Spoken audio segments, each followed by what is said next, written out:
ഒരു മൊമെന്റ് ഒന്ന് പറയാമോ എല്ലാവർക്കും വേണ്ടിയിട്ട്? ഞാൻ ആദ്യമായിട്ട് സൂര്യനെ കാണുന്നത് പറഞ്ഞ അന്ന് എൻ്റെ മനസ്സിൽ ഭയങ്കര ആഗ്രഹം സെറ്റിലാകണം, കറക്റ്റായിട്ടൊരു നമ്മുടെ പാർട്ണർ കണ്ടെത്തണം ഒരു മൈൻഡ് സെറ്റിൽ പോകുന്ന സമയത്താണ് ഞാൻ ആദ്യമായിട്ട് ചെയ്യുന്നത്. ഒരു വെള്ള ചുരിദാറിൽ വൈറ്റ് കളർ ചുരിദാറിൽ ഞാൻ ആദ്യമായിട്ട് കാണുന്നത്. അപ്പം അന്ന് തന്നെ ഞാൻ ഈ പറഞ്ഞ ഫസ്റ്റ് ഭയങ്കരമായിട്ട് വിശ്വസിക്കുന്ന ഒരാളാണ് ഞാൻ. അതെ അതെ. അപ്പം അന്ന് തന്നെ ഞാൻ മനസ്സിൽ നമ്മുടെ വീട്ടിലേക്ക് അല്ലെങ്കിൽ കേരളത്തിനടുത്ത് തന്നെ ആയിരിക്കണം എന്നൊക്കെ വിചാരിച്ച് ചെയ്യുന്നു. ഫേസ്ബുക്കിലൂടെ സംസാരിച്ചു തുടങ്ങി, പ്രപ്പോസ് ചെയ്യുന്നു, മാസങ്ങളെടുത്ത് എല്ലാത്തിനും നമ്മൾ പറഞ്ഞിട്ടുള്ളതായിരുന്നു. അങ്ങനെ ഒരു നാടൻ അല്ലേ ആവശ്യം പ്രപ്പോസ് ചെയ്യുന്നു, ഇഷ്ടപ്പെടുന്നു. നമ്മൾ ഒരുപാട് സ്ഥലങ്ങളിൽ പറഞ്ഞു പോകും.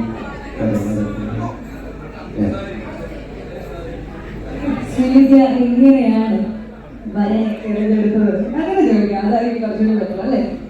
കാരണം റിലേഷൻഷിപ്പും അതോടൊപ്പം തന്നെ അത് ഭയങ്കര ഹിറ്റായിട്ടല്ലേ നമ്മളെല്ലാവരും ഭയങ്കരമായിട്ട് സപ്പോർട്ട് ചെയ്ത് ഒരുപാട് ദിവസം ഒക്കെ ഭയങ്കര വിശ്വാസം ഒക്കെയാണ് വെഡിങ്ങിനാണെങ്കിലും മറ്റുള്ള സെലിബ്രേഷൻസ് നമുക്കൊക്കെ അല്ലെ. അപ്പൊ എങ്ങനെയാണ് രാഹുലിനെ തന്നെ സെലക്ട് ചെയ്യുക എന്ന് തോന്നിയൊരു മൊമെന്റ്? ഇതാണ് എന്റെ ചെക്കൻ എന്ന് തോന്നിയൊരു മൊമെന്റ് ഉണ്ടല്ലോ, അതൊന്ന് പറയോ? അത് ആക്ച്വലി അശ്വിനേട്ടാ എനിക്ക് കോൺസെൻട്രേറ്റ് ചെയ്യാൻ പറ്റുന്നില്ല, നിങ്ങൾ ഒച്ച. അപ്പം പിന്നെ ഞാൻ ആദ്യം ആക്ച്വലി കണ്ടു, നമ്മൾ സംസാരിച്ചു. ഞങ്ങളൊരു കോമൺ ആയിട്ടുള്ള ഒരു കാര്യം സിനിമയാണ്. അപ്പോൾ നമ്മൾ ഇഷ്ടത്തിലാവാൻ ബേസിക് റീസണും മെയിൻ റീസണും സിനിമയാണ്.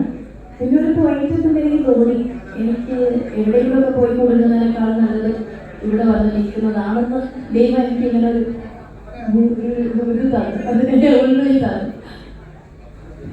ഓക്കെ, അപ്പൊ ഇതാണ് ഇവരുടെ ഒരു കൊച്ചു ബ്യൂട്ടിഫുൾ ലവ് സ്റ്റോറി എന്ന് പറയുന്നത്. അതോടൊപ്പം തന്നെ ഇനി ആർക്കും ക്വസ്റ്റ്യൻസ് ഒന്നുമില്ല എന്ന് വിശ്വസിക്കുന്നു. Please put your hands together for our beautiful couple. Thank you so much. അതോടൊപ്പം തന്നെ നമ്മുടെ ഫെസ്റ്റിവൽ ഫോട്ടോ സെക്ഷൻ നമ്മൾ സ്റ്റാർട്ട് ചെയ്യുകയാണ്. സോ ഫോട്ടോസ് എടുക്കാനുള്ളവർക്കും അതോടൊപ്പം തന്നെ വിഷ്വൽസ് അറിയിക്കാനുള്ളവർക്കും